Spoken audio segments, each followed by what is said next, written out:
right, excellent. So welcome everyone. My name is John Kuhner. I run the online magazine for the Paideia Institute in Medias Res, and I kind of got involved with the Paideia Institute first by getting involved with Reginald Foster. So in 1995, I studied Latin in Rome with Reginaldus, and Dawn Mitchell was there, who's one of our people here. And then 10 years later, I came back to bike the Via Appia, and that was the famous summer of 2005 when Jason Petticone and Eric Hewitt was kind of around in Rome, and they became the people who founded the Paideia Institute. Beverly McCaskill was there. I see, she's here today, and kind of since then I've always sort of been in the orbit, although I do a lot of other things besides just Latin and Greek. So kind of work for a landscaping company most of the time, really, and then do a lot of freelance writing as well. I used to work doing maple syrup and things like that. So I live up in the Catskills of New York. But I run the online magazine, and I take a particular interest in today's lecture, and that brings me here today. So without further ado, I will get to that and introduce Eric. Eric will talk for about a half hour, and then there'll be time for questions, because I think a lot of us have anxieties about the future of the humanities. I think that one of the things that Eric really has done is he has identified that a lot of the arguments on behalf of the humanities really are weak, honestly, and we need a new approach. And he's got some actual practical ideas about how to make that happen. Just to do the introduction, Eric is a professor and chair of the classics department at the University of Maryland. He's a distinguished scholar in his own right, particularly in Latin prose and Roman historiography. And more recently, his work has attempted to place the classics in a larger frame of reference, though. So his 2016 book called Classics, The Culture Wars and Beyond dealt with some of the controversies within the field of classics that actually had ripple effects and are relevant to the broader culture. So surrounding, say, the book Black Athena or the book Who Killed Homer. And his most recent work from Oxford University Press in 2020 is entitled The Battle of the Classics, How a 19th Century Debate Can Save the Humanities Today. And this places today's anxieties about the future of the classics in a larger humanities context, trying to really see that we need allies within the humanities in general, and for those people who really care about the future of education, and particularly higher education. And in particular, and importantly, it suggests new directions for those of us who love the humanities, both in terms of the way we argue and the way we think about how this education works. And for all of that, I think you'll have to listen to Eric himself. So I will yield the floor and give you, with great pride, Eric Adler. So welcome, Eric, to the Paideia Institute's latest online lecture. Thank you very much, John. I really appreciate it. Thank you so much. Everyone can hear me, I gather. I just want to make sure. Good. Thank you so much for that very kind introduction, and for the invitation to speak today about my latest book, as John said, called The Battle of the Classics, How a 19th Century Debate Can Save the Humanities Today. It's an honor to have the opportunity to speak to the Paideia Institute and its supporters. I have tremendous respect for the organization, and actually believe that it's a crucial organization that helps fight against some of the problems associated with the humanities in American higher education that I'm actually going to focus on today in my talk.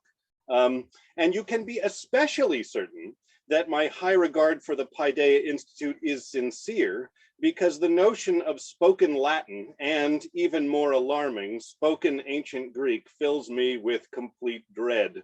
I am one of those fossils who learned the ancient languages according to strict grammar translation methods, and conversational Latin is for me the stuff of nightmares, and yet here I am. So I won't be taking any questions in Latin, I think it's safe to say. Even so, I spy a kind of humanistic core to the mission of the Paideia Institute. I've actually talked to Jason about this. I think he agrees about that. And that has made its flourishing one of the rare notes of good news in our contemporary academic environment, which, as I'm going to talk about today, has been distinctly unkind to the classics and unkind to the modern humanities more generally. I'm going to start our discussion today by offering, as John said, a kind of summary of my book's main argument. This should take around 30 minutes, as John suggested, and then I'll be happy to answer questions that you may have about the book, or any issues that it brings up more generally. I thought it would be more useful for me to offer a kind of concise presentation so that we can have a longer conversation. As I've noted, since my book, The Battle of the Classics from 2020 has appeared in print, mine is a subject on which most people have opinions, one way or the other, whether they agree with me or not. And so I thought it wouldn't be very difficult to get a good conversation brewing, and I look forward to your questions and thoughts after my about 30-minute presentation. All right, so we can get underway. My book, The Battle of the Classics, is about the distinctive value of the humanities and how we can best safeguard the place of the humanities in our society and in our higher education. As you are probably aware, if you are here today, the humanities aren't faring well on contemporary college campuses. Even before the coronavirus pandemic, American newspapers and magazines seem to chime in each week with more examples of the impending demise of various humanistic disciplines, such as English or philosophy or German or even classics. Various universities and colleges across the United States have shuttered humanities programs. In 2020, Carthage College in Kenosha, Wisconsin, for example, announced the discontinuation of its classics, philosophy, and great ideas majors. Similarly, in the same year, 2020, Illinois Wesleyan University disclosed the shuttering of its classics department and slated programs in religion, French, and Italian for the chopping block. The University of Kansas in early 2021 announced its plans to eliminate its humanities program and undergraduate degrees in humanities and visual arts education. With both a post-COVID fiscal crisis and demographic shifts looming on the horizon, many faculty members reasonably fear that such closures are just the tip of the iceberg. In this context, the humanities seem to be fighting for their very survival in American higher education at most institutions of higher learning. In response to this looming crisis, scholars have fought back. Not only scholars who teach the humanities, but also those who are more generally supportive of a broad approach to higher learning. In my book, The Battle of the Classics, I join their ranks, but I also disagree profoundly with most recent efforts to show why the humanities matter and must play a foundational role in the education of all Americans. The first chapter of my book examines many examples of contemporary apologetics for the humanities to determine whether they provide the best defenses of the humanities that we can muster. The chapter notes that most recent defenses of the humanities are not really defenses of the humanities per se. Rather, they overwhelmingly center on the humanities' supposed ability to inculcate various skills in students. The skill most often vouched for by contemporary defenders of the humanities is something called critical thinking. In her book, Not for Profit, Why Democracy Needs the Humanities from 2010, for example, the philosopher and public intellectual Martha Nussbaum argued that the humanities are vital to education because they, quote, vigorously promote critical thinking, the skills and courage it requires to raise a dissenting voice, end quote.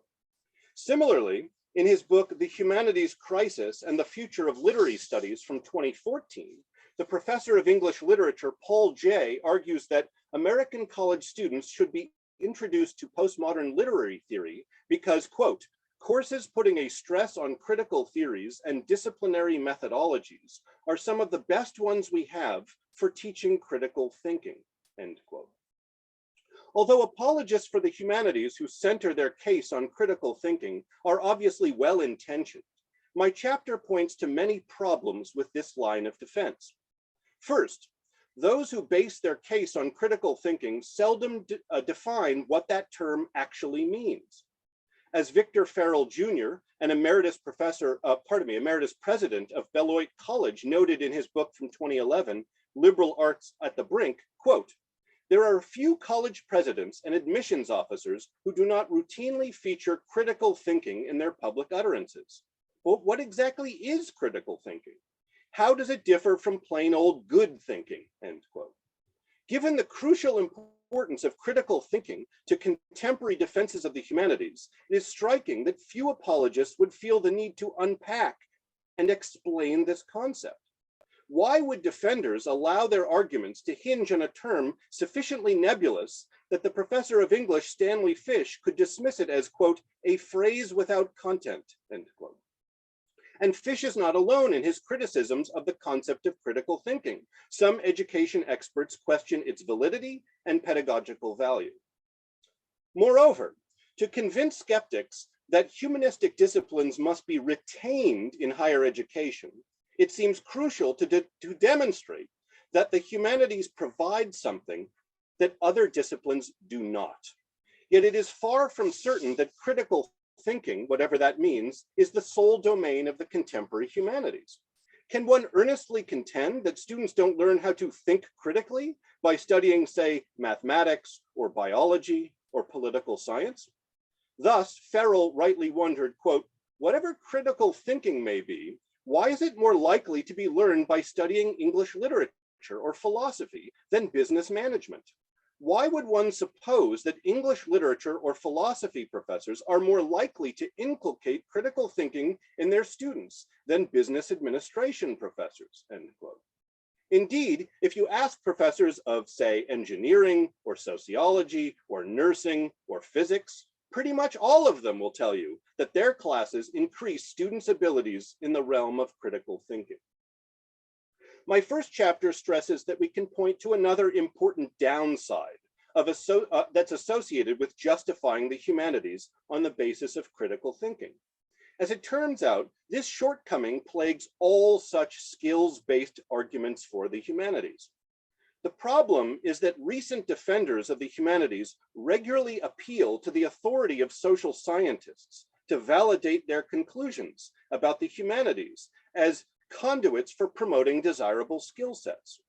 Social scientists, unlike humanists after all, can test empirically which subjects most effectively promote critical thinking, whatever that means or however they define it. As a result, skills-based defenses implicitly suggest that the social sciences and not the humanities have the proper tools to assess value. If only an experiment could demonstrate the true value of Shakespeare, they say, then the humanistic disciplines could prove their worth. So, humanists must turn to social scientists to validate their impressions. Humanists, apparently lacking any useful means to judge the worthiness of their subject matter, must play the social scientist's game. By doing so, they demonstrate the superior value of the social sciences, and they signal that humanists lack any intrinsic ability to evaluate quality. How valuable can the humanistic disciplines be if they cannot even credibly vouch for their importance on their own terms? The dangers of hitching one's wagon to social scientific justifications for the humanities should appear obvious. What happens when a group of social scientists conducts a study that shows, say, engineering majors vastly outperforming humanities majors in some skill that they associate with collegiate learning? If the humanities must live by the social sciences, they will die by them as well. In short, outsourcing claims about your value to other disciplines is a risky business.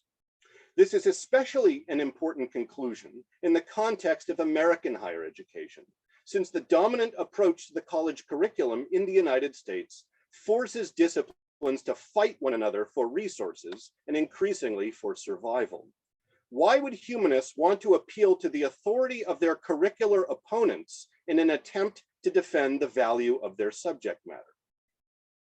And if social scientists cast doubt on the humanities as incubators of valuable aptitudes, you can presume that humanists will do a poor job of debunking these conclusions.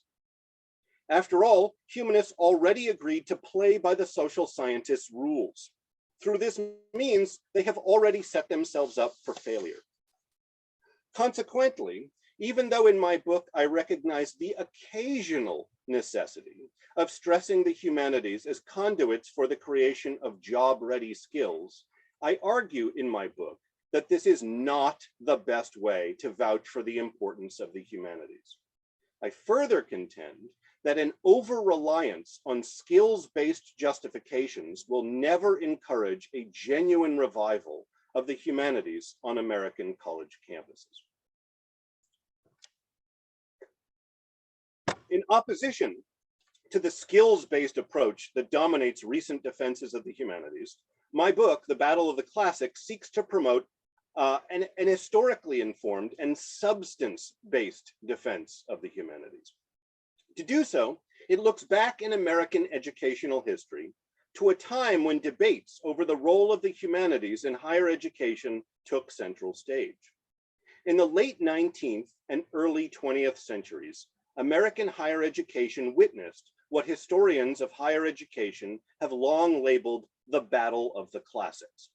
At this time, much intellectual energy in the nation was expended on attacks on and defenses of the role of the humanities, then commonly conceived as the classical humanities in US higher learning. The prominent disputes associated with the Battle of the Classics in the late 19th and early 20th centuries focused on elite campuses, which in the 19th century and today receive the most attention from the American press and the American public. Indeed, sundry newspapers and magazines of the day focused on these disputes, which appear to have caught the attention of the American reading public.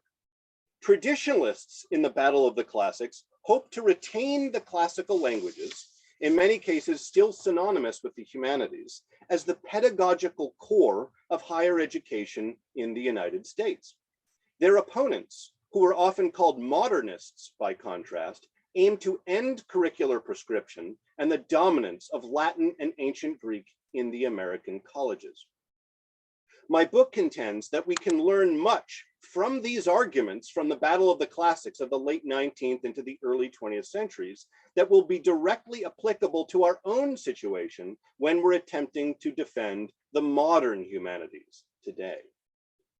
Later chapters in the book analyze various attention-grabbing debates over the role of the classical humanities during the Battle of the Classics. They argue that traditionalistic defenders of the classical humanities in the 19th and early 20th centuries made the exact same error that defenders of the modern humanities are making today. These 19th century and early 20th century defenders overwhelmingly based their case for the classical humanities on skills. More specifically, traditionalists during the Battle of the Classics maintained that Latin and ancient Greek must remain central parts of the US college curriculum because these subjects were supposedly the best inculcators of something they called mental discipline. Proponents of mental discipline theory attempted to connect the liberal arts tradition to so-called faculty psychology. Influenced by Scottish common sense philosophy, they viewed the mind through the metaphor of a muscle. Just as one needs exercise to exercise one's body in order to grow strong, one must also exercise one's mind to increase the faculties of the intellect, the will, and the sensibilities. To many traditionalists during the Battle of the Classics, the classical languages must remain prescribed elements of the curriculum because they supposedly offered the most effective form of mental gymnastics for students.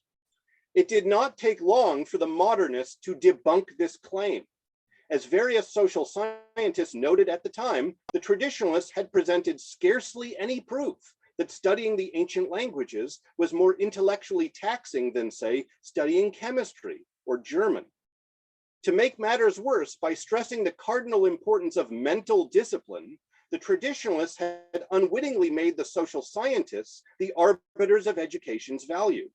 Thus, for example, when the psychologist Edward L. Thorndike reported on a study he conducted of American high school students, in which he demonstrated that those who had studied Latin had scarcely gained more general intelligence, as he called it, than those who had taken stenography classes, the traditionalistic supporters of the classical languages had no answer. This is of cardinal importance for defenders of the modern humanities to understand today, because, as the historian of education David Potts has correctly stressed, critical thinking is mental discipline's, quote, conceptual successor, end quote. Our current apologetics for the modern humanistic disciplines, which routinely genuflect to critical thinking and other kindred skills, suffer from the same flaws detectable in the traditionalistic defenses of the classical humanities in the context of the battle of the classics of the late 19th and into the early 20th centuries. Such flaws should be obvious to astute students of the humanistic tradition. Indeed, as I underscore in the book, the Italian humanists who reshaped and reinvigorated the classical humanities in the early Renaissance had revolted against the skills-focused scholasticism that was then regnant in European higher education. The scholastics had placed paramount value on the techniques associated with syllogistic reasoning. It was in opposition to this spirit that Italian humanists such as Leonardo Bruni advocated a curriculum based on the masterworks of ancient Greek and Latin literature. To Bruni and his fellow humanists, such masterworks had to be encountered by all students because they supposedly could perfect a student's character and style. The Renaissance humanists perceived that perfecting one's character was the essential goal of education. Thus, they supported a curriculum of substance, works of great wisdom that can spur on self-improvement. The Renaissance humanists' focus on a curriculum of substance mirrors, in important respects, ancient approaches to the humanities. In regard to their literary side, ancient Greek and Roman elite education focused on exposure to particular humanities content. Thus, such studies hinged on a canon of masterworks, Homer's Iliad and eventually Virgil's Aeneid, first among them. Similarly, Renaissance humanists recommended the works of Homer, Cicero, Virgil, Livy, and Tacitus, among others. Importantly, the classical curriculum desirable to the Renaissance humanists is rightly seen as too narrow to meet the intellectual and moral needs of the present. One may say the same about the so-called great books tradition, which sired many required collegiate courses devoted to Western civilization in mid-20th century America, after the failures of the traditionalists to defend the old prescribed classical curriculum during the Battle of the Classics. In an age of decolonizing the curriculum, educators understandably balk at curricular approaches that appear insufficiently inclusive. How then can humanists defend a substance-based approach to the modern humanities while steering clear of the Western triumphalism often associated with the great books? In the penultimate chapter of my book, I focus on a crucial figure in the humanistic tradition in America who wrote at the tail end of the Battle of the Classics and who, I argue, can help point a way forward.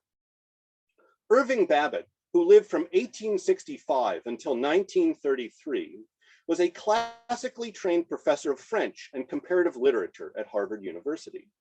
I argue in my book that Babbitt provided the strongest defense of the classical and modern humanities in his era. In opposition to the skills-based apologetics for the humanities of the late 19th and early 20th centuries, Babbitt rekindled a genuinely humanistic approach to the study of literature. When properly studied, he maintained, the humanities should lead or should enable people to live up to their higher potentialities and thereby lead sounder and happier lives. Indeed, Babbitt's attempt to encapsulate humanist wisdom from the past enabled him to proffer a fuller philosophical description of the movement as a way of life.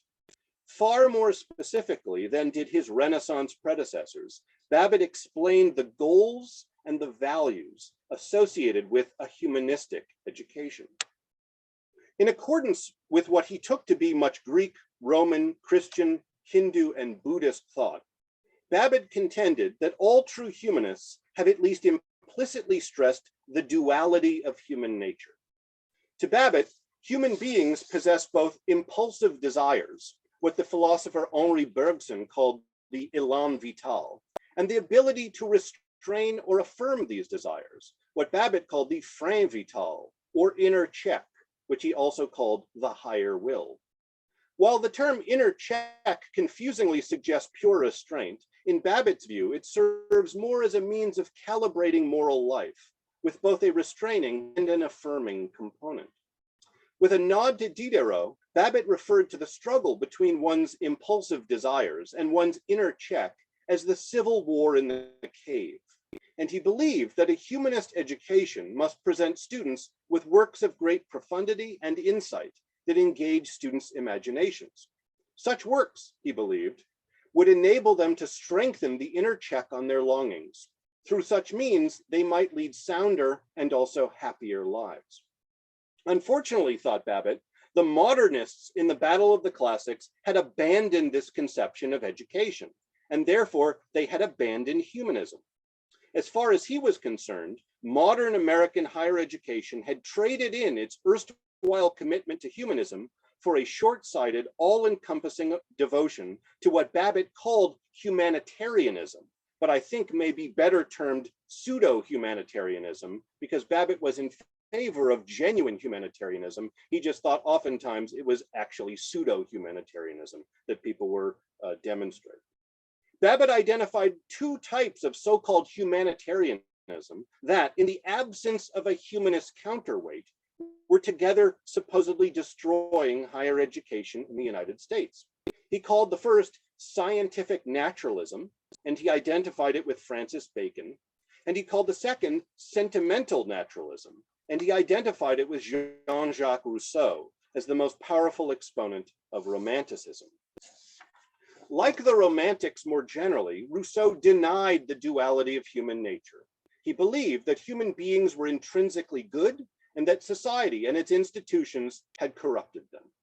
Thus, sentimental naturalists such as Rousseau preached the cultivation of one's innate impulses. Babbitt viewed Rousseau as the intellectual inspiration for the elective curriculum championed by the modernists during the Battle of the Classics. The elective system, which remains with us today in slightly modified form, allows students to choose all their own courses. About this scheme, Babbitt wrote in his first book, Literature and the American College, Essays in Defense of the Humanities from 1908, quote, "There is no general norm, no law for man, as the humanist believed, with reference to which the individual should select courses. He should make his selection entirely with reference to his own temperament and its supposedly unique requirements. The wisdom of all the ages is to be naught as compared with the inclination of a sophomore," end quote. To the sentimental naturalist, with his rosy impression of human nature, there was no need for young people to improve their characters, because human beings were by nature good. Thus, thought Babbitt, scientific naturalists, following the path of Francis Bacon, could eschew the goal of character development in favor of the false path of merely gaining power over the natural world. By achieving dominion strictly over things, Babbitt feared, scientific naturalists lost control over themselves. Naturalists, whether of the sentimental or the utilitarian variety, denied the civil war in the cave, and they replaced it with a different outer militancy, a war between human being and society. But without regard for personal improvement through the cultivation of one's higher will, Babbitt feared, supposed humanitarianism would actually unleash horrors on the world. The contemporary choose your own adventure curriculum promotes the message that discipline-specific skills are the lone attainments of an educated person. This is not a curriculum that will allow humanism to thrive. Moreover, Babbitt stressed that such a curricular approach is based on an appealing but ultimately unsound foundation, that young people can rightly eschew the goal of self-improvement in favor of turning their attention to improving the world. To Babbitt, the complete replacement of humanism with supposed humanitarianism provides a recipe for civilizational disaster and unhappiness. An approach to education such as our own, which casts away humanism, is likely to create what Babbitt called, quote, efficient megalomaniacs, end quote. Indeed, our current generation of Silicon Valley tech giants who are so certain that their inventions will make the world a better place, even though these inventions often appear to increase depression and anxiety among their users, provides ample warning about the threats posed by an amoral approach to higher learning that avoids the crucial role of character development. While understanding the cardinal importance of character formation in education, Babbitt also managed greatly to broaden the humanistic tradition, to allow it to look far beyond its classical and even its Western origins. He did so by stressing what he called the Platonic problem of the one and the many. For Plato, the one and the many amounted to a metaphysical problem. In the early dialogues, he wondered, what is the one thing common to all, say, pious actions, which makes them pious? Babbitt, however, transferred the problem of the one and the many to the human soul.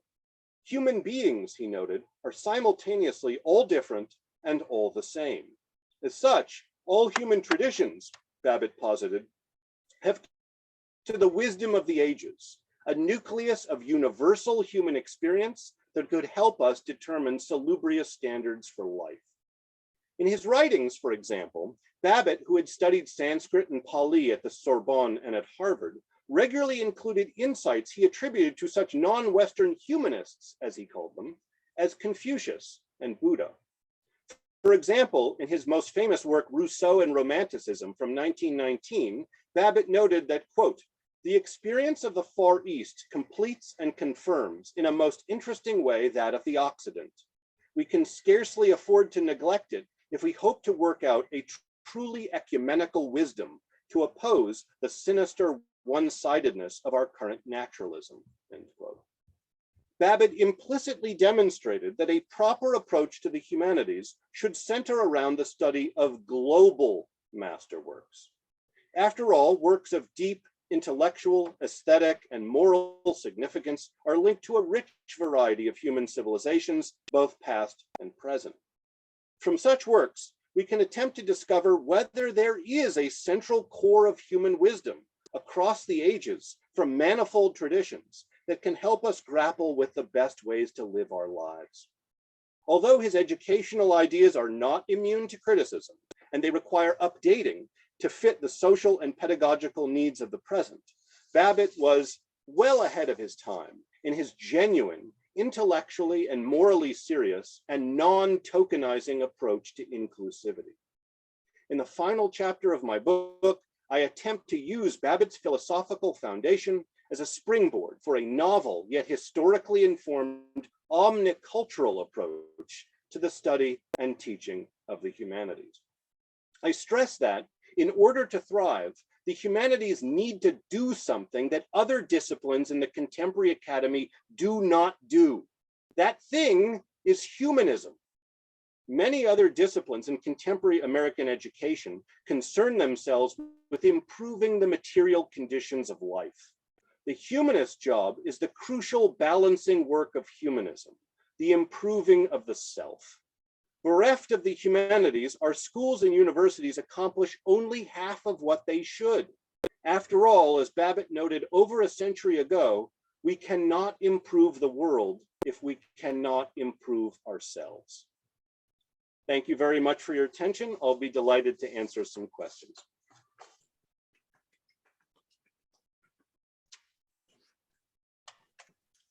Thank you, Eric. I'll note, yes, that that if on your Zoom screen, if you go under the reactions button, which is down at the bottom, they do have the option. I saw some people using the reaction of clapping. There's also one called raise hand, and that will allow me to identify you in a civilized way. Although if you unmuted yourself and if you couldn't figure out how to do that and unmuted yourself, you would be able to break in as well. Slightly less civilized, but I think we'll all be able to handle it. Well, again, thank you so much, Eric. In order just to kick off the questions, I would like to mention one thing which I've found helpful when thinking about all these questions about what our educational universe what our curricula should look like, and that is to think personally about moments that I found in my own education were particularly educative, where something really happened. And I'd like to point out that you mentioned that the humanities should be pointing us, and I quote, to a nucleus of universal human experience. And I think there's something particular about the classics, and particularly about the depth of time which the classics can offer, and also particularly about the breadth of space which a global perspective can offer, which can in fact point to precisely that. And here's the example I would like to use. So when studying with Reginaldus, he brought us to a passage from Plautus, where a man is talking about his girlfriend, and he describes his girlfriend as me moleculus caseus, my soft little cheese, right? My little squeezy cheese. Right? And it was so absurd, right? And so amazing, right? That something like this had survived from 2200 BC, right? Or 2200 years ago, from 200 BC, right? That for me, it had this, there was like this chill sort of effect. It was like, there is something universal about the human experience. And Plautus has captured this, right? Our making these little diminutives, or having little pet names, our silliness and love, all of these things came across as part of the nucleus of the universal human experience. And that one moment has stayed with me 25 years later. And so experiences like that, I think, can point to what actually is useful and what works. And that is, in fact, something you probably will not get in a organic chemistry class, even though organic chemistry could give you mental discipline. And so I just point that out as something that I like to highlight from your from your talk here, that pointing us to a nucleus of universal human experience might in fact have an effect on the way we treat each other, and might just have be part of our experience, right, in a way that is important and gives us a realization about what human life is like. Yeah, thank you so much, John, for those comments. I think that's really valuable. I think it also points to something that I try to highlight in my book, which is that we inhabit a society that's really obsessed with difference at the current moment, I think. And I'm not suggesting that we should just sort of presume everyone's the same and there's no difference between anyone or treatment of anyone or anything like that. That's obviously kind of risible. But at the same period of time, I think that we are blind to some of the things you're talking about, that despite the fact that people are quite different and come from different traditions, that these traditions may overlap in some ways, and that some of the experience of people, including millennia ago, actually mirror our own experiences. And we can learn from those as a result. One thing that I would say about classics, I think particularly, that I've noticed, and granted, I don't teach because of my own areas of expertise and the size of my department, I don't tend to teach Catullus very much. But when I teach Catullus to undergraduates who have read him for the first time, there's this immediate connection with him, I think. In some ways, I think more recent research has demonstrated that there's something kind of sinister about this in a way, because there's a gendered component to it too. But people sort of recognize, they go back and they, my God, this guy feels what I'm feeling, at different points in my life. And similarly, if you have them read Horace, oftentimes he just doesn't, they're not old enough yet to kind of get the spirit of Horace. He doesn't mean as much yet. It sort of depends. If it's sort of the Epicurean Horace, they may quite esteem him, but the golden mean Horace, they're not. So there's this sense, I think, implicitly, and I don't think classes tend to focus on this, but there's a sense in which people recognize, despite the alienness of this culture, that there is something human about the things that they were experiencing too. I think for the humanities to serve as models of conduct for us, or for examples of things that we should ponder about whether we should avoid or we should emulate, that sense of similarity is very important. And it's just as important as the sense of difference too. And unfortunately, I think we just happen to inhabit a society that's really, interested in the half-truth of difference as opposed to the half-truth of similarity. We need the consummate truth of the two of them together. Great. Okay, so we'll go with Jason, and then Mark Reuter and John Svarlin. Sorry if I mispronounced your name, but Jason, you're up first. Hello, hi everyone. Hi, Eric. Thank you so much for that. I loved it. I didn't think I would be able to be here today, actually, which is why I was supposed to be on a plane which was of course canceled because of the storm. So I'm really, that's the silver lining of that. I totally agree with your argument, particularly about the idea of sort of, returning to a character-based argument for the humanities, or really, to put it another way, maybe the Platonic question of, how does one live well, but also broadening our scope to include non-Western perspectives in that, which I found extremely helpful. I don't know if anyone knows him, but I recently discovered the character of Alan Watts, who, if you've never heard of him, I really recommend you check him out. He's a sort of amazing Western trained, explicator of Eastern thought in the sort of 60s and 70s, who many people credit as sort of starting the hippie movement and introducing Buddhism to the West. But my question is, even though you're obviously right about where we should go and how we should do it, how do we do this in the context of a system where the cost of higher education is increasing at something like 4 or 5 times the rate of inflation? Because I just don't see, I totally understand why people feel the need to study practical things that are going to make them money when they're borrowing, ever increasing hundreds of thousands of dollars to get an education. And even in the case where some people get scholarships, how a culture is being created where ROI just rules. ROI is c'est le roi, if I can make that translingual pun. Yeah, right. Yeah. Thank you, Jason, for those comments. I think that's exactly right. And I think that you put your finger on something that I try to point out in the book in a variety of ways. One focused on the expense of college and so forth, but there are other things too.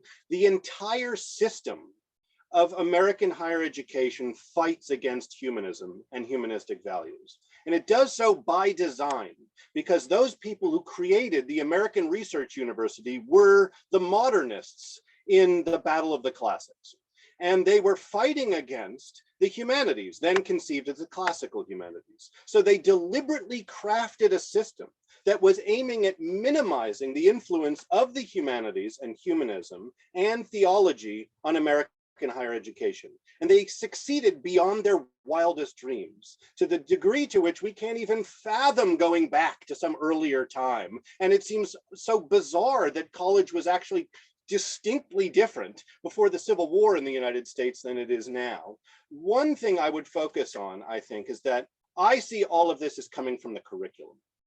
The curriculum we have in the vast majority of American institutions of higher learning is a free market social Darwinian curriculum that was set up that way by the initial founders of the American Research University. If you go back and you read what these people think, they actually use evolutionary vocabulary to explain what the curriculum is supposed to do. And so the idea is that there's supposed to be a kind of survival of the fittest for disciplines, and those that don't get a sufficient amount of students showing up to their door should die because they have lost the fight to the death, right? That's how our curriculum is set up. And I think that's another reason why people are so obsessed about interdisciplinarity, because it seems like this pleasant way to fight against the system, but we still find ourselves in that system.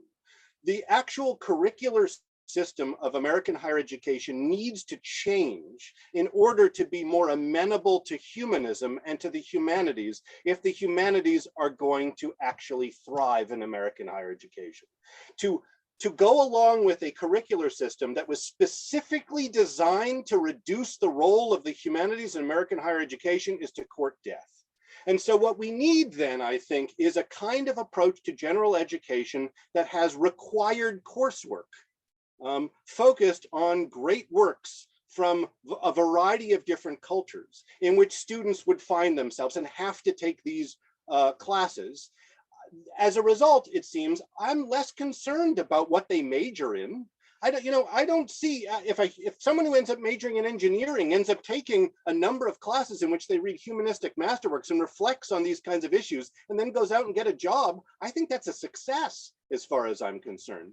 So this sort of obsession with counting majors and suggesting that only the number of majors is the only sort of bellwether of success for a discipline is bizarre anyway, it seems to me. And it actually demonstrates that general education does not matter.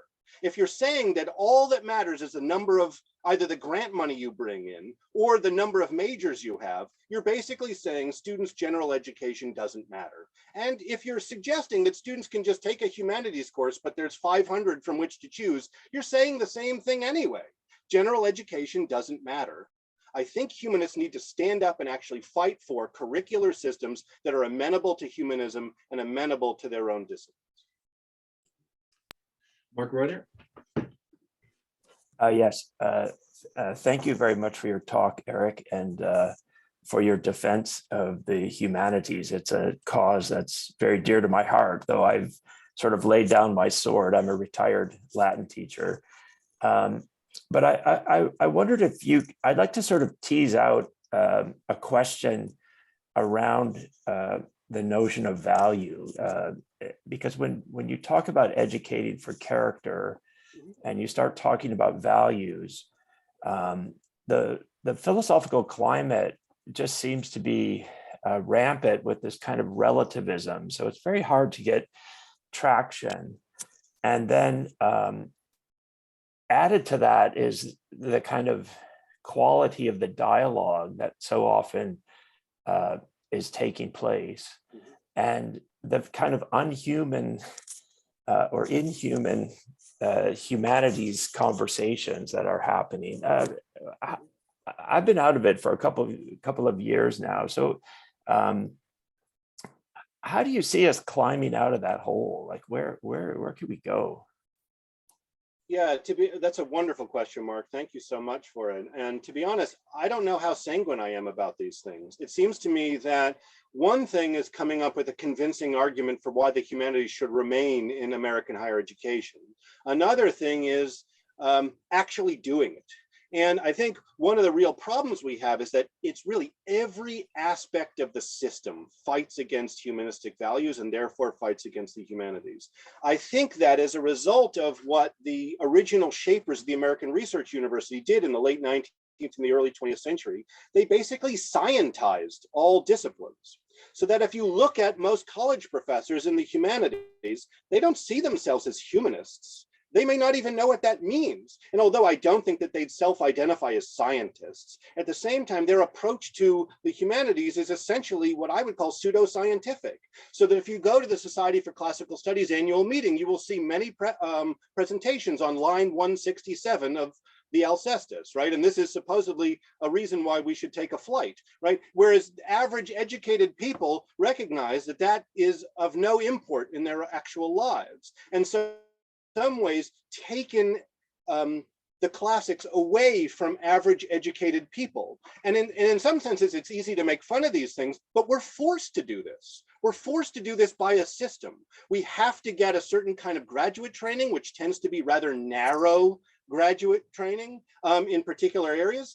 In order to get a job, we have to publish, which means we have to publish certain things, and only certain things are seen as scholarly and other things are not seen as scholarly, and so forth. You know, there's a whole variety of ways in which our writing is focused on, the first article I ever wrote and published, I sent it to my parents. I'm sure they didn't read it because it just doesn't seem to me that likely that they were really interested in Pompeius Trogus' views on Roman imperialism. And I'm sorry. So I'm not suggesting that all this stuff is useless, but the kind of focus, the sort of end over end focus on this as opposed to other things, including humanism, ends up moving humanities professors in particular ways. So it really is a system, it seems to me, that we have to fight against and encourage different ways of operating. And I'm not so sure how successful it can be, because I think what it points to is the requirement of a radical solution in which all of the kind of hierarchies and all the things that academia values once it became professionalized in the late 19th and early 20th centuries are the actual things we need to fight against. especially given a bad job market, especially as Jason pointed out, the rising cost of college, a tough sell. And I think also we have a collective action problem brewing too, so that it's not, so you personally may say, I don't want to do that kind of publication and so forth, but how many people want to be denied tenure or don't want to get a job at all and so forth? This is one more reason why I think secondary instruction in Latin is really key to whether the classics are going to survive at the tertiary level, because mostly it's not actually what humanities professors or classics professors are doing that are bringing people into the classroom. It's normally because they've had a good experience in high school Latin, or they took mythology and so forth. And yet there's this terrible disconnect oftentimes between secondary and higher education professors. And in many cases, unfortunately, there's a kind of attitude among professors, oh, I don't deal with pedagogy. That's sort of for people who are beneath me. So all those attitudes need to change. And I think on a one-to-one level, it's actually rather difficult to do it when the system fights against those kinds of transformations. Thank you. Wait, Eric, you got a fire in your belly. It's great. John, you're up next. Yeah, thanks a lot for that talk. I'm going to share your remarks with my colleagues. We, like everyone else, are going through GE reforms, et cetera, and struggling to not have programs closed. But I wanted to bring up a practical question. I think assessment is here to stay. And much of the way we are judged is by the mechanism of assessment. And I think you're absolutely right that the social sciences and the methodology of clinical data has taken over that process.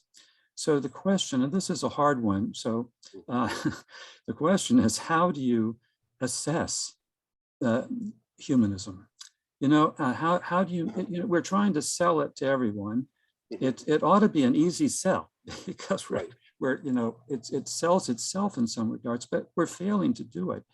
And just at the practical level within an institution, how do you convince a president who might not be inclined to support what we call the humanities? How do you persuade the administrators with hard data that, oh yeah, this is really worth it, and we can show you how and why? Right. Thank you, John, for the wonderful question. And I agree, it's a really hard one. If I had an answer to that, I mean, I think maybe I'd leave my job and I'd become some, educational poobah or something like that. And what have you, I'd be making all kinds of money. Unfortunately, I don't really have an answer to that, but I would point out a couple things. Number one, it seems to me that when you're already setting up these learning outcome assessments, you've already sort of lost in some senses, because you've enshrined the social sciences as the arbiter of the value of education. That is natural, it seems to me, if you've come up with a curriculum in which content doesn't matter. And for the vast majority of institutions of higher learning in America, content doesn't matter. So you need to take a humanities course, but if that course focuses on comic books or Plato, both of those will suffice. It doesn't make any difference. So if you're suggesting that students don't genuinely need to read and experience particular content in order to be considered educated, you've already sort of said, well, skills is the only thing we can do. The only thing I could say that I think helps us here is that social scientists hate learning outcome assessment too. I know this in part because my wife is a political scientist and they all think it's a joke as well. So it's not just humanists who sort of think, now you've suddenly given me the job to be some social scientist, even though I have no training in this. It seems like it's a kind of cover your posterior way of demonstrating value. Everyone recognizes this is of no real value, but it's just a kind of motion that we actually go through. So if we can actually come up with something else, I think it would be valuable. I just think it, in some senses, it has to be a kind of philosophical argument for the value of humanism as opposed to a data-driven. How are you going to demonstrate, for instance, that people are happier as a result, or living more responsible lives 20 years after they graduate because they studied the humanities? How can you control for all the other possible factors that could lead to them? How do you define happiness? First of all, I think you're going to have a course in philosophy in order to understand what, how difficult that question is. What does it mean to be a better person? So forth. So I think the answers are not, unfortunately, going to have to be data driven. And that is also countercultural in our environment, because I agree, high up administrators are kind of swayed by data, even though most social scientists look at the learning outcome stuff and they think, oh, they go through the motions in the same way that we do, because they recognize what this actually is an exercise in. And in some senses, I would say we have ourselves to blame for this lousy system because we've never come up with a better purpose for education. So as a result, we ended up getting this stupid bean counting kind of way, skills-based way of demonstrating education. That's exactly what we deserve if we can't come up with a broader foundation for why people should be in higher education to begin with. Kathleen? Oh. Hi, I teach, I used to teach high school Latin, and I teach, I've been teaching about 6 years now at Stony Brook University. So I'm at an R1 science-based university. I'm the lecturer in Latin and classical studies. And you're right on the money with reaching out to the secondary teachers. And I have to say, I've been at conferences in New York where college professors have poo-pooed or looked down upon Latin teachers, that is not important. And then their own programs have 6 people. And I'm like, I'm sorry, but we're your bread and butter. You better get used to that. So I'm really glad you made that point. But so I'm at an institution with everyone's a scientist, and I've gone through the ups and downs depending on your dean, whether you're going to live or die, One of the things that I would say, it's hard to do like hard data evidence, but anecdotal evidence from students should be collected and used effectively when dealing with administrators. For instance, I have emails from engineers, especially because engineering students have an enormous course load. They can't take very many humanities courses, but I've had one who said she took a course with another professor in the English department of mythology, wanted to take my course in classical studies, and mythology had changed her life in her senior year. Changed her life. She used those words. And I think we need to look at how we need to listen to the students on what they want, because a lot of them will tell me that this course changed their life. The courses that they took with me, they didn't know anything about ancient medicine, but now they took a course in it and they're like, holy mackerel. Also, the fact that we ask them to write, depending on I think, especially the flexibility in figuring out what to write about. Some of these students, they're seniors and have never written a paper. Seniors. And don't know how to formulate a thought that isn't in a lab report. I mean, and those are skills. I mean, we're going to go back to skills. Those are things that they need to learn how to do. And that's something that we can sell. The other thing I wanted to say was being strategic in how we create our courses. I look for SBC, which we call like our degree designators. And I look for, when I'm creating a course, what's something that they need that I can provide. And so whether it's going cross collaboration with science departments, or like meeting them where they are and finding, so not using old stodgy courses and saying, this is what we're doing, but bringing it into the 21st century. And I've been successful. I have to say, I have like really high enrollment English language classes in the classics, because I'm catering to kind of what they need. So I think we have all those things need to come in. Thank you, Kathleen. I really appreciated a number of those comments, and I think also advice to the rest of us. I think it's well taken. I would point to a couple things, not really to push back, but just sort of a different perspective, I suppose. And one is, I'm a little nervous about saying that if you take a humanities course, you can learn how to write. Because I think our social scientist colleagues, among others, are going to say, hey, I teach people how to write too. Are you going to really say that that's only something that one can learn in a humanities classroom? I mean, it sort of depends on how they're doing things and how things are set up. But I'm wary of making claims that, are going to be initially suggested by people in other disciplines that are kind of insulting, frankly. And that might be especially the case in the context of composition classes. At my university, composition is not taught by the regular faculty. They farm those courses out because no one wants to teach them because they're really onerous, to a bunch of poorly paid instructors instead. And so we want to say one of the most important functions we have is to teach you how to write, but we actually have these really low paid, less important professors who are actually doing it because we're all busy teaching the stuff that we want to teach that's more fulfilling for us. That's a really bad argument too. So I think that we have to sort of put up or shut up in some senses. We really actually have to be doing those things. I'm glad to hear, Kathleen, also as a sort of final comment before we move on, I'm glad to hear that you think that the student reactions are really important to administrators. I hate to be a real cynic, but I worry that we could send on all these kinds of things and they just won't care. The decisions will be made really according to finances and so forth. And I suppose it just sort of depends on who the administrator is and, you know, and what the circumstances are. But I agree, it's a reasonable strategy under any circumstances anyway. Alan? Yes, hello. First of all, thank you for this talk, and thank you for bringing out the philosophical foundations of this problem. I think that the enthusiasm and indignation that most of us have regarding this problem in the classics comes from the fact that we see when a student reads Homer in the original and they can truly identify, like you said, this flame that exists there, and it's tough to see that thrown to the side like it is today. My question regards, I guess, a devil's argument against the alternative of keeping such programs in universities.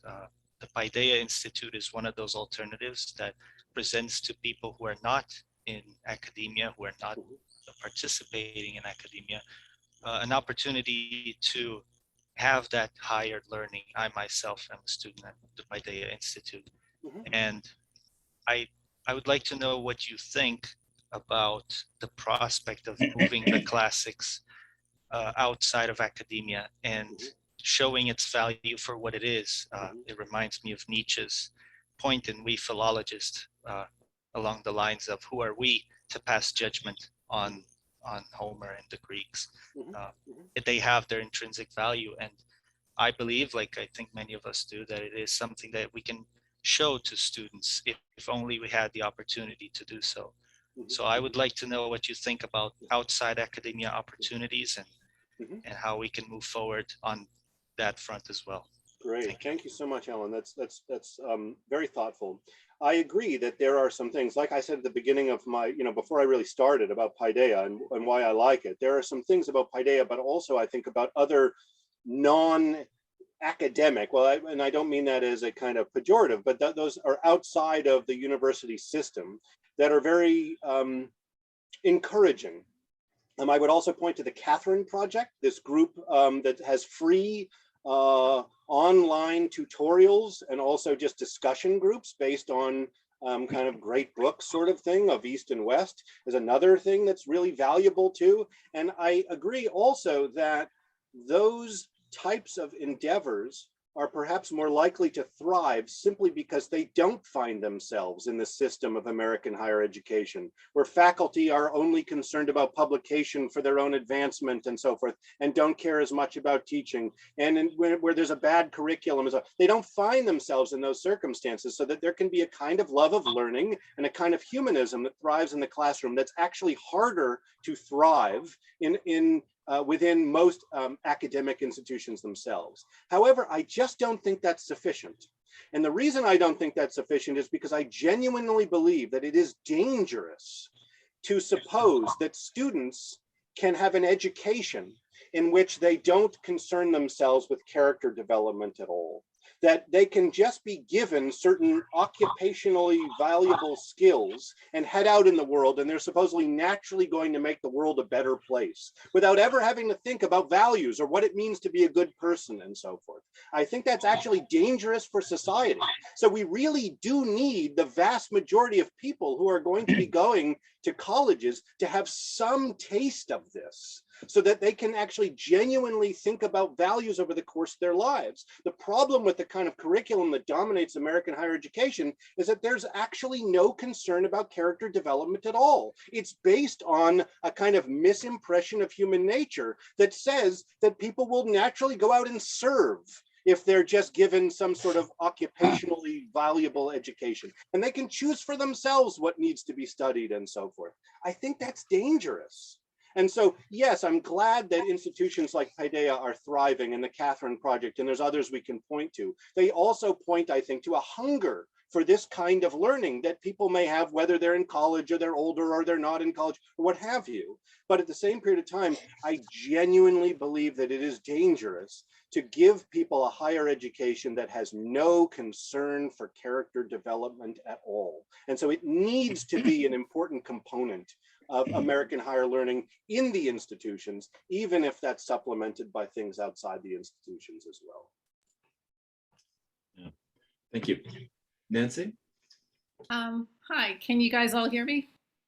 Yeah, you're good. Yeah, I teach at a small liberal arts college in Massachusetts, Wheaton College, and I want to thank you, Eric, for your comments. I also want to thank the conversation that everybody is participating in here and all the different points. I think we're all in the different boats in the same storm. Each of us kind of experiencing it in different ways. I'm at a small institution. It's really under-resourced. It's data-driven. Our curriculum, it's like everything you're saying, I'm getting so much validation. Our curriculum has been put together by social scientists, our administrators, data-driven. It's all very frustrating.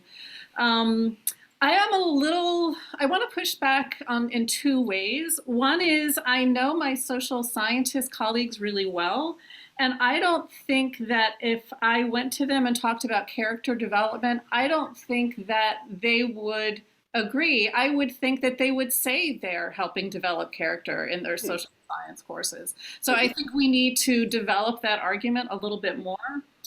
And the other thing I would want to push on, and you alluded to this, and I'm so interested to hear about this Professor Babbitt, the French professor at Harvard. I think that we need to push the boundaries of the ancient world beyond classics. Classics itself is a kind of 18th, 19th century construct that really lionized Greece and Rome. And I think the ancient world was so much, had so much contact across the Eurasian continent. I've done courses where I've taught with people in history, talked about the Silk Road, talked about contact between the Mediterranean and Western Asia into Eastern Asia, stuff I never learned in graduate school that I was just so grateful to learn about. There are Greek inscriptions in China. Like, we were never taught that. And I think the ancient world needs to become globalized. And I think this is a point that you made. And I think we need to work really, really hard to do that. It has to happen both within the people that study Greek and Latin and people who are doing Sanskrit and people who are doing East Asian languages. It's got to happen on lots of different fronts. I feel really passionately about this. And I think from my point of view, this is the only way I am going to try to save the study of the Mediterranean at my institution. Because the bean counters are doing us in. It's everything you're saying. The number of majors. How many majors do you have? Like, this has to be quantified and put on graphs, and it's got to be measured and looked at over time. And it's maddening. So, anyway, thank you, Professor. Thank you so much, Nancy, for those comments. I really appreciate them. I think it's interesting. It's the first time I've heard, actually, the notion that social scientists would also say that they're concerned with character development. I suppose it depends to some degree which social scientists you're talking about and what do they mean by character development exactly. Right. Can I just push back on that and say I'm at an institution that has a very, very strong mission towards social justice. And it's everywhere, and I'm fully on board with this. But it's certainly something that admissions pushes and that advising pushes. And I think, and as I say, I am 110% into this. And I think that the social scientists are going to approach social justice and character development like they're gonna claim it for themselves. So I would not be able at my institution to make this argument. Interesting. Okay, that's interesting because also my mother-in-law is a psychologist, and so I talked about because psychology strikes me as the most maybe fruitful social science discipline to say that it's actually about character development. And when I talked to her about this, she said this is not really what psychologists do. They sort of determine what are these kinds of and they're trying to figure these things out, but they're not really interested in using models to make people better. I would also suggest that these concerns for social justice, which I share as well too, are sort of what Babbitt would call a genuine humanitarianism. but that to be genuine, it has to be backed up by humanism. What I'm concerned about is this sort of sense that a lot of people think that by claiming they're concerned about social justice, they then don't have to do the work of actually determining whether they're good people or not. So that there's a sort of distinction, if you want to use a sort of modern term, there's a distinction to be made between virtue and virtue signaling.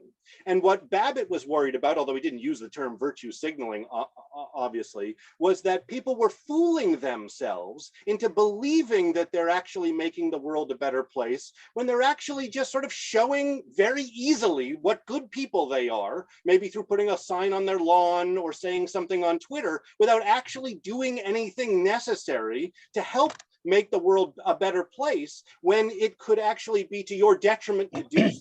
And so I think that this spirit of social justice could be best informed by a spirit of humanism to make sure that it's a genuine concern for social justice, rather than parroting attitudes that one doesn't actually do in any way, shape, or form in one's life. And I pointed to Silicon Valley types, and this is sort of my example of this. If you ask, again, there was a New Yorker piece specifically about this. If you ask Silicon Valley types, why did you invent this app? They will say, to make the world a better place. That's why they did it.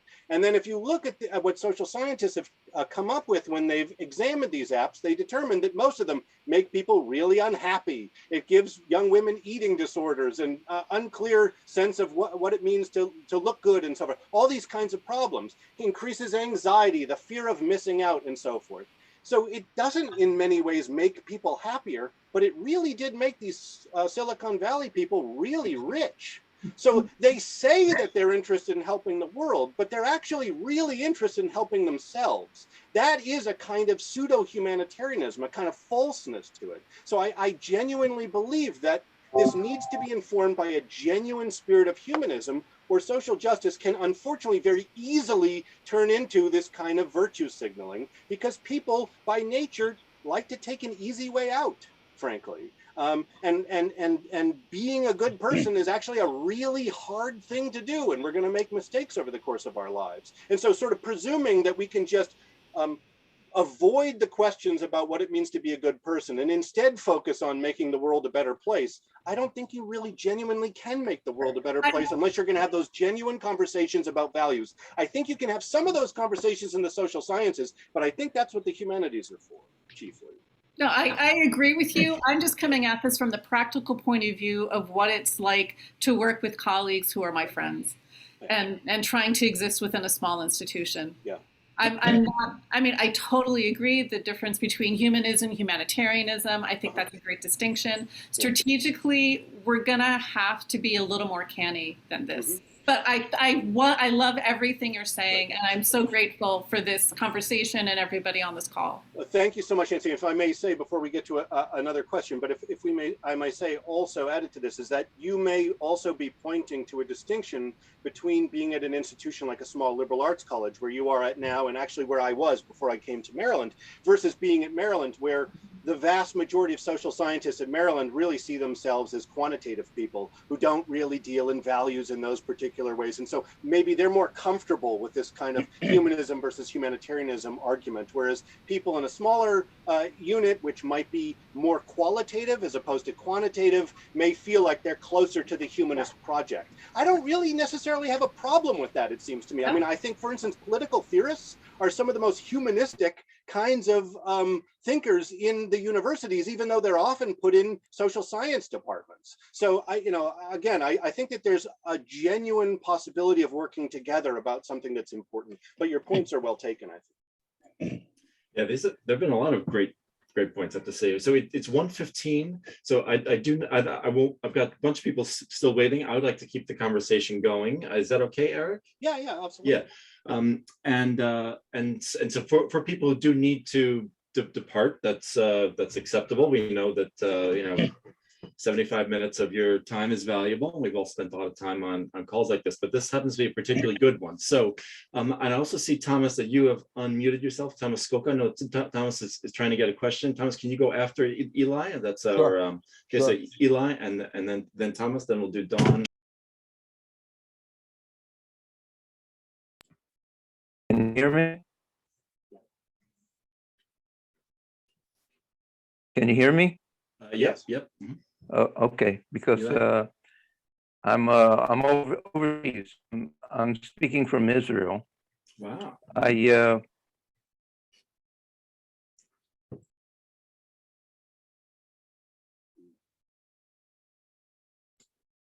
think I lost you there.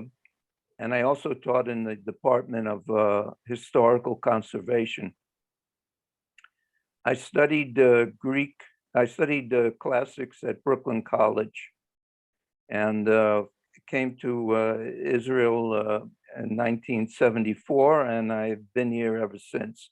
I did a master's degree in English literature with a cognate courses in history, and mostly I did poetry courses. But they accepted my classics background because I did mostly literature courses in Latin and Greek, and so. And then I went on and I did a Ph.D. in history.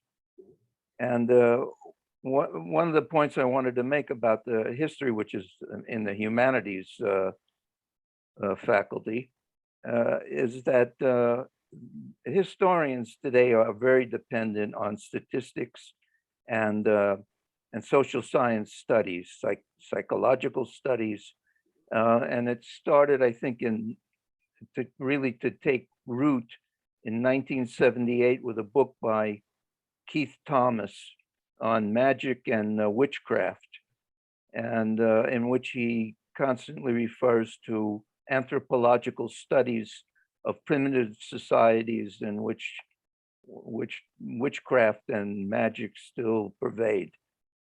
So I would say that there is a kind of blending of the humanities with social science, and I find it hard to. I thought it was very interesting about what's going on in American education today, because when I studied at Brooklyn College, we had to have an integrated background, and I had to do 2 years of science. I did physics and biology, and I also had to do courses in social science, anthropology. I had to do a course in philosophy, classics, of course, comparative literature, composition, and English literature. And then finally, I got, for my last 2 years, I got into classics. But it's interesting that today the requirements in the humanities are slipping by the wayside. I also like to say that my studies in Latin and Greek came in very handy to me, because I got a draft notice for the American Army during the Vietnam War, and I decided to apply to the language school, the Army language school, and I studied Russian for a year. And after studying Latin and Greek, Russian really fell into place for me. So I did that. But what I'm wondering about is this point about building character with the humanities. I agree with the comments about social scientists also having an interest in this. At my college, I taught English as an academic tool. I didn't teach English literature. I taught basically articles from Scientific American or Psychology Today that involved social issues like let's say core values in the world, like a basic core value against murder and that sort of thing, or basic core value about treating other people as you want to be treated. So it blended in with departments that were concerned with this kind of thing, especially the criminology department, which was a kind of an offshoot of social science, and then there was also a psychology department, but also in the business administration department, they were very concerned with fair treatment. What are ethical business values? And these topics came up. It's not that they were just concerned with giving you a degree that will give you an occupation, and then you can make some money. It wasn't that. It wasn't oriented towards that. It's true they wanted to give people the means to a living, but they also were very concerned about core values, that sort of thing. So anyway, these are my comments, but I also just want to mention that I am quite familiar with Alan Watts, and I especially in the late 1960s, 1970s, early 1970s, I think I read just about anything that he ever wrote, and I especially like The Wisdom of Insecurity, which I think today is a valuable book for all young people to read. Anyway, those are my comments. Thank you very much, Eli. One thing I would say that are related to what you said is that there is oftentimes a kind of complex history about whether something is considered part of the humanities or the social sciences. This is true for history, which actually, when the modern humanities were put together, cobbled together in the late 19th century, once the classical humanities were clearly going to fall apart, history was actually originally conceived of as a social scientific discipline and not as a humanistic discipline. That's strange in part because the Italian humanists thought that reading Tacitus or Thucydides and so forth was so important to the humanist project. But from the very beginning, I think there's been a kind of tension between those social scientific elements of history and the humanistic elements of history. I would say the same thing is true for classics too. And I think that also makes my argument sometimes get people's dander up to some degree. And what I mean by that is that the classics is essentially an area study.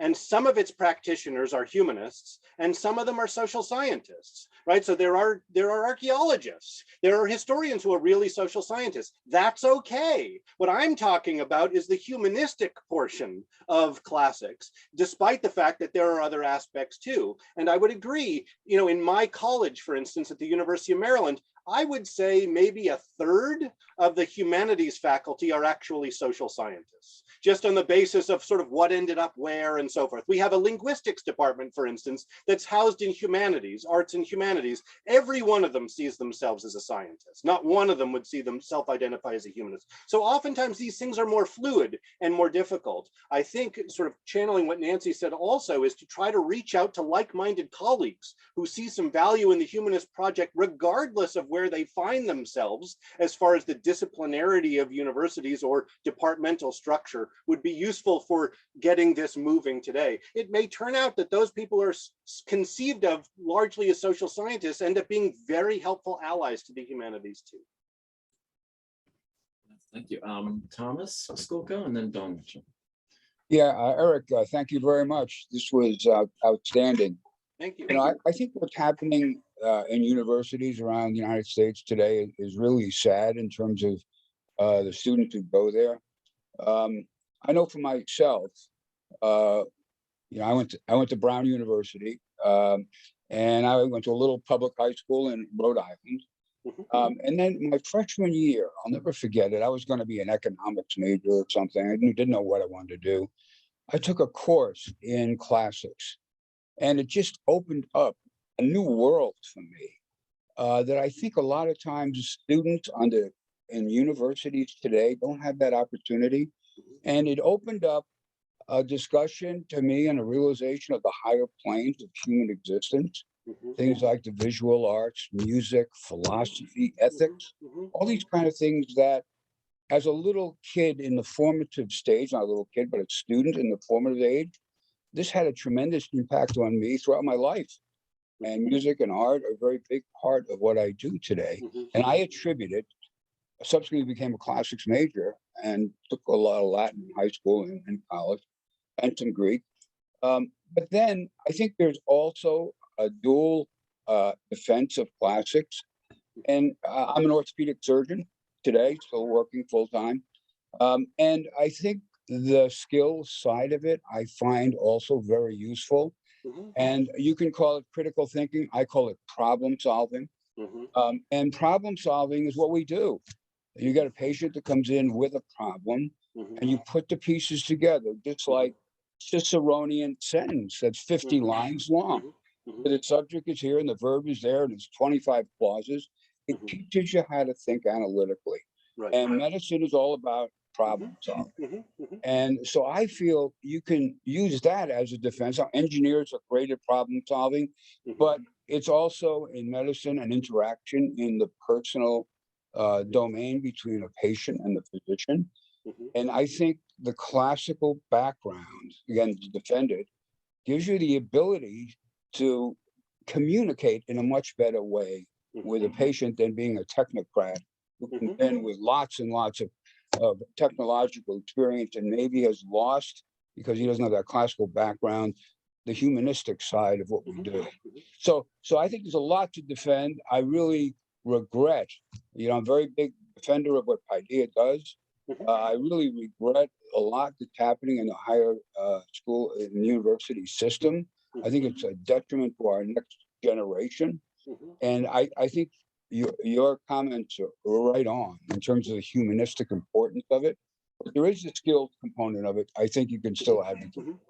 Yeah, thank you so much. So first, I would say that I completely understand, especially the first part of your comments, where what I'm worried about is not that people will ever make skills-based arguments for things, right? Because I think we have to live in reality, and a lot of people are concerned about whether they're going to get a job or not, and so you're going to have to stress sometimes that there are particular job-ready skills. What I get worried about is an over-reliance on that, which you're not suggesting, but an over-reliance on that, lacking what you said in the first part of your comments about how this opened up the world for you in a kind of higher plane of human existence. Very few educators today would make those kinds of claims, even though I think that those are the more useful claims to make. Because what I'm worried about is if you say classics helps you with problem solving, well, the physicists think that they help with problem solving too. And the psychologist thinks he helps with problem solving. And the German professor thinks he helps with problem solving. Now we have to set up an actual study to determine which helps with problem solving the most. I don't think that that's actually going to do anything ultimately for classics. So I'm not saying you can never make that argument, but you can never only make that argument. And the problem is, it seems to me, is that because we don't care about humanism at all, oftentimes we only make that argument, and people kind of see these pieties about, oh, a higher plane of existence or something like that is kind of unserious. But what ends up happening is if you genuinely believe that, and I don't, but if you genuinely believe that, you're left with almost nothing, really thin gruel, as far as, because someone who doesn't have your insight might say, oh, engineering helps with problem solving too. So that doesn't, we don't need, so it's not, so it's, the problem isn't that that argument it has no use. It's that it cannot be a silver bullet, but it is often being used as a silver bullet, I think. Very nice. Aurora? Salvationes. Good. No questions in Latin. That was at the beginning. Gotcha. I understood that. I understood that. I figured it was you and I are close. I'm in Baltimore County, Maryland, as a high school teacher, and we need to. You and I should absolutely get together for coffee. The fire in your belly makes me very, very happy. All of these things that you've said are just lovely.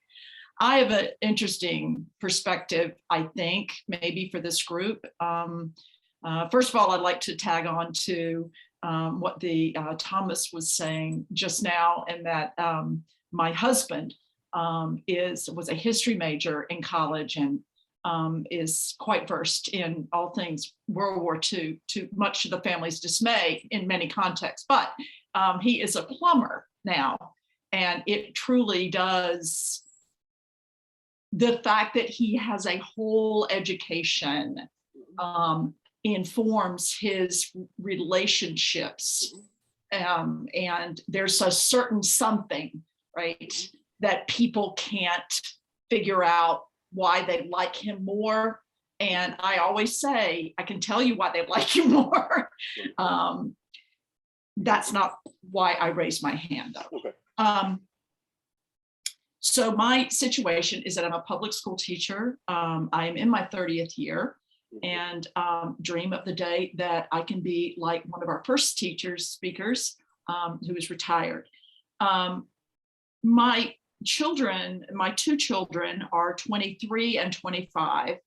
And we have lived through the Corona lockdown with them and the different things that has meant.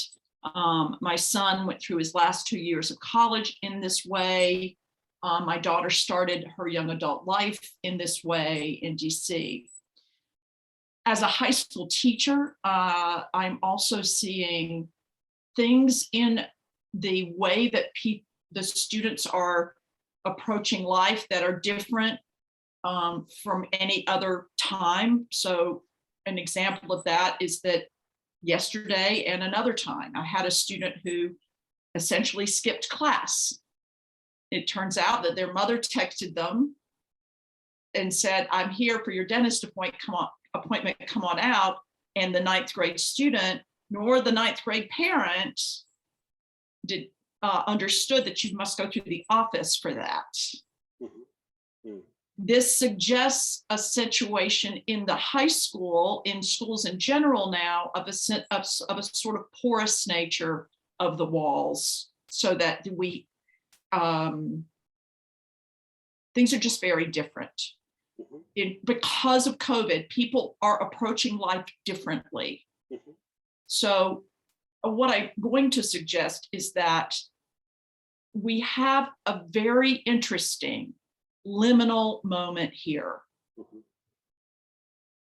With the coronavirus, with the lockdown, with the racial reckoning that happened in 2020, I will say that it changed my two children on a fundamental level. And I assume that I want to keep thinking, but I almost couldn't find them in that place where they went. Does that make sense to you? And there I have as my best friend says, a pebbles and a bam bam. My son is a physicist and my daughter is an art history person who works in museums. So they're very different from very different extremes. I wonder if the bean counting that you reference, and we all deplore, and believe me, it is very present in high schools as well. I wonder if, and I don't remember her name, who mentioned anecdotal evidence to administrators. I wonder if we might be seeing a small window that we could nudge more open, because people just want things to be different. It's just not enough anymore, right? To make enough money, it's just not enough anymore to take 15 AP exams, which both of my children did in high school, which all of our kids still do. It's just not enough anymore. And I wonder if what you are proposing could lock into, or maybe that's too strong a verb, but could sort of ride this a little bit and perhaps see some momentum, maybe. Thank you so much, Tom, for that. And I look forward to us staying in contact too, because we're not that far away. I would point out that I think your comments are very well taken, in part because it seems to me, and I know much less about the secondary level, but certainly at the tertiary level, things are likely to change after COVID especially with demographic shifts coming on the horizon. And if we don't think very seriously about the ways in which we'd like them to change, they're going to change anyway, but just in directions that we don't like. So we avoid this question at our peril, it seems to me, at both the secondary and the tertiary level as well. And so what that means, because I can very easily see a movement more online in education moving forward, and less reliance on tenure track faculty, more bean counting and so forth. Things could get worse. And in fact, given the way that the system works, if the system doesn't change, things will get worse, it seems to me. So I think we do have to see if we can capitalize on some of these sentiments, like the Black Lives Matter movement, in which people did sit back, or at least many people sat back and said, gee, you know, there are fundamental injustices in our society. Maybe we should be learning more about these things rather than just be occupationally trained to go out into the world. So there's a sense in which that could happen, but if we don't actually galvanize and do something about it, I can assure you it won't happen. Thank you. Oh, very nice, Eric. So I think we'll do Adam and then Bruce, and then I think we'll wrap it up. Those who didn't eat lunch will get a chance to eat lunch. Thanks for that talk and this discussion. It's been really enlightening. You've touched a little bit on this in some of your other answers, but I was wondering on how these arguments could relate to the goal of diversifying the field of classics, and what your thoughts are there. Thank you, Adam, for that comment. It's interesting. I wasn't primarily thinking about classics itself when I was writing the book. I was really thinking primarily about the humanities. But one thing it seems to me that's related to classics, but also related to the humanities as a whole, is that if we're going to argue there should be a kind of core curriculum, which I am arguing, then it seems, as a sort of general education, then it seems to me that there are understandable reasons why people who feel that their own backgrounds are excluded from that core curriculum will not like it, especially given the history of American higher education and the kind of narrowness with which it focused first on the Greeks and Romans alone, or really great writers among the Greeks and Romans, and then kind of broadened to this made up category of Western civilization, and from Plato to NATO. Well, I don't think that's going to be sufficient in the kind of pluralistic democracy that we inhabit. And so I think that it is incumbent upon people such as myself who believe that it is a cardinal necessity for the humanities and for American higher education for there to be an inclusive omnicultural core curriculum at a variety of American institutions. If people feel like they're more represented, but that it's not only about a representation of themselves, but a relationship between the particular and the universal, then I think you're more likely to get buy-in as far as this is concerned. And I think that's especially the case because works of classical antiquity have been put on a kind of pedestal as the greatest and so forth. Well, when you start putting Confucius on that pedestal too, and you start putting other thinkers on that pedestal too, then I think people feel like it's more there, it's a human project rather than a project that's going to reinforce certain parochial identities. I think that's really important for the thriving of the humanities overall. And I also think that that might be helpful for people to, as a gateway to get into classics.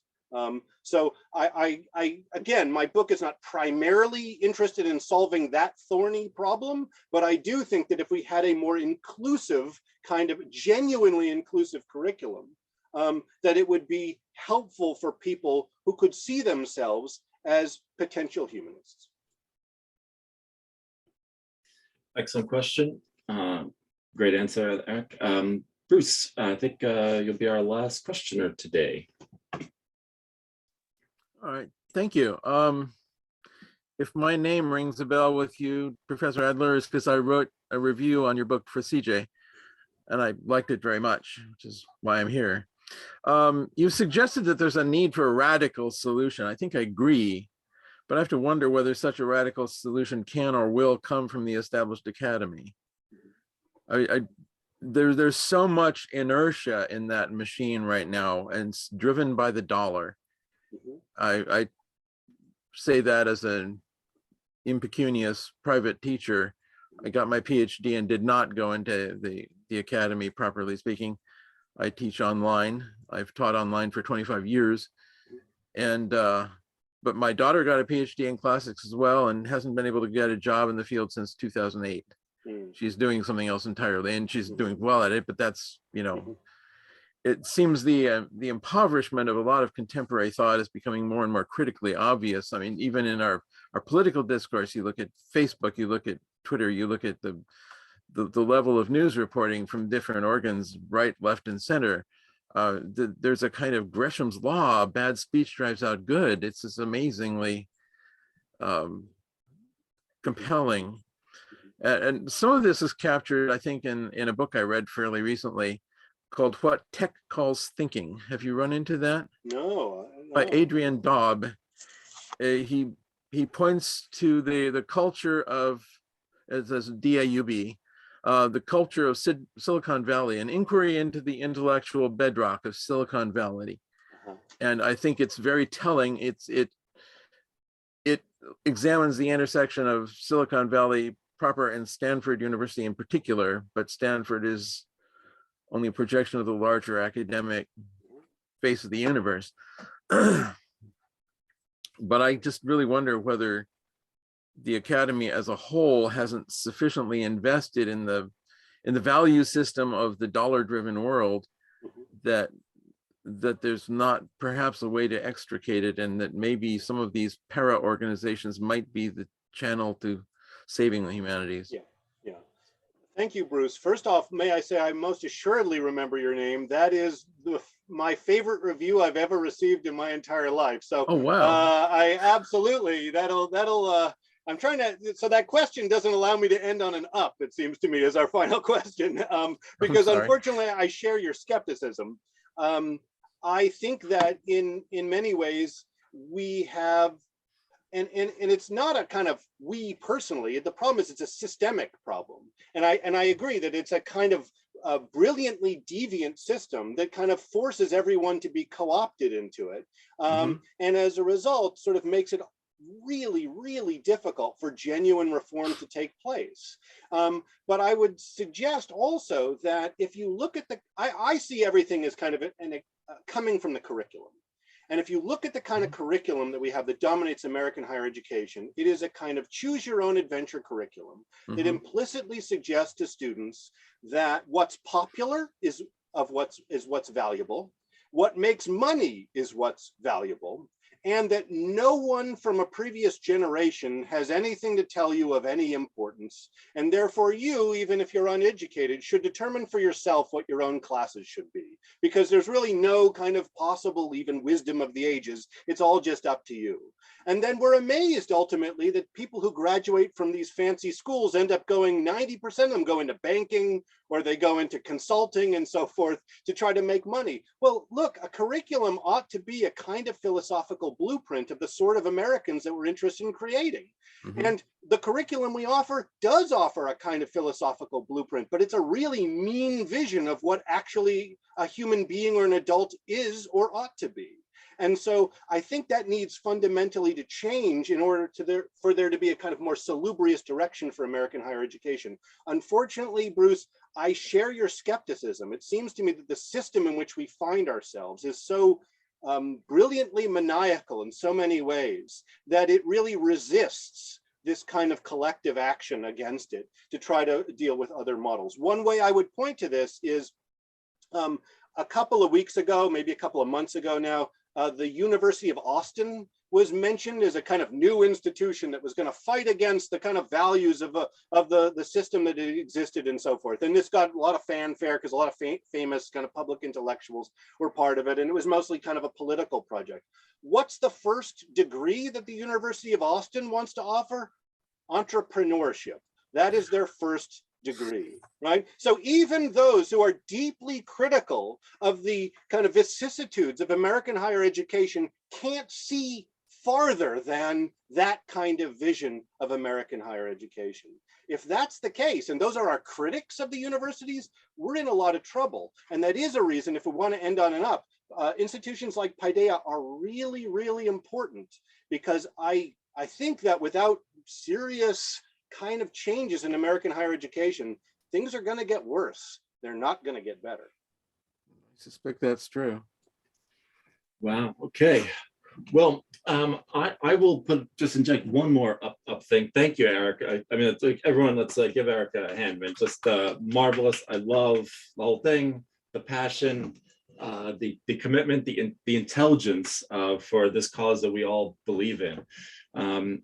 And I will say one thing, which you know, I have a relatively small part, you know, in all of this. I just like occasionally do these tours, you know, at least when educational tourism was really a viable option a couple of years ago, in Italy with students, group of students I've never seen before. And just to remind everyone, I mean, the pleasure, the joy, the incredible connection and humanity of going to so many of these places. I mean, we would do these incredible things. You know, we climb Mount Vesuvius and read Pliny's letter about the eruption on the top, and you can look down and see like the Bay of Naples, like a map there, and you've got the Pliny and you're reading it, right? I mean, it's just like, and everyone is affected by it, right? I mean, it works, right? You know, we will go to the place where Thomas Aquinas died, right? And sing the hymn that he wrote and read about his life, right there in the actual spot. We can go to the room where it happened, and it just like, and you know, these things, they you know, they give you these chills, right? To see the place where Julius Caesar was assassinated and read the account of Pliny, not Pliny, of Livy, and read the account of Plutarch right there. I mean, all the stuff, it's incredible. And we have to find a way to get our students to give it a chance, right? To get them in the door. And if we can do that, right, so much magic can happen. And you know, we just have to keep it going, because when you get to those peak experiences, it really is worth it. And just, I mean, it's incredible as a teacher. You just feel so lucky just to be there in that room. I brought students to see the Pantheon for the first time. And I mean, you know, it's incredible. It's just incredible to be there while that's going on. So anyway, thank you so much, Eric. Thanks to everyone who came. I mean, just the fact that you're all still here is a sign of how important it is to all of us, and how inspiring we find your work, Eric. So thank you very much. And yes, one last round of applause. All right. And those of you who I've seen here for the first time in a while, yeah, come send me a message. Tell me what's going on. All right. And Eric, one of these days I'll get down to Maryland somehow. All right. Okay. Thank you all very much. Thank you very much.